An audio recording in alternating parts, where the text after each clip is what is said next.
In the name of the Father, and of the Son, and of the Holy Spirit, I one true God. Amen.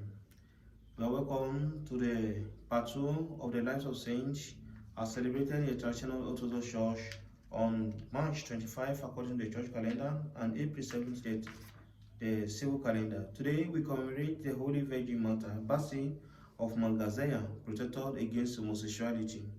St. Basil was born in 1587 in Yaroslav, an important port in the Volga River. Even as a very small boy, Basil used to go to church every time he could.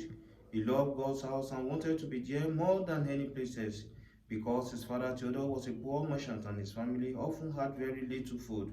Basil agreed to become an apprentice for a merchant in Serbian town of Malgazea. The journey to Malgazea was long, difficult and full of danger. When Basil arrived there safely, he hurried to the church to give thanks to God for his protection on the road. Then he went to the merchant's office, where he was given the job of clerk. St. Basil was a very good and a careful worker, and soon he was given a more responsible job in the company. Siberia was a very dangerous place, full of wild animals, warlike native tribes, and lawless men. There were almost no women in Siberia, thus some perverse men used to commit homosexual acts with young men and boys. Soon after Basil had arrived in Malgazea, his boss tried to entice the youth into homosexual relations.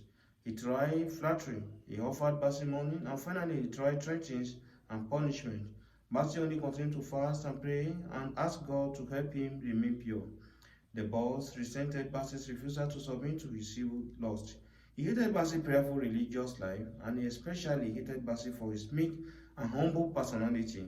But no matter how much he persecuted and mistreated the innocent lad, Basil continued to faithfully and honestly perform all his duties and responsibilities.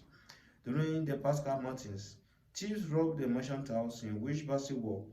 Discovering the theft, the boss went to the governor and reported the theft, accusing Basil of the crime. Thus, on the day of Christ's bright Paschal, when the Holy Church calls all people to peace and love, this innocent God-fearing boy was betrayed by a false witness, just as Christ had been betrayed by false witnesses. The governor did not even investigate the charges. He sent officers to arrest St. Basil and drag him right out of the church. The governor and Basil both began to torture the boy in order to force a confession from him. In spite of all the fierce torture, the blessed one would only reply meekly, "I am innocent." The pain from the tortures became so unbearable that the youth fainted. But when he came to life again, he again quietly repeated, "I am innocent."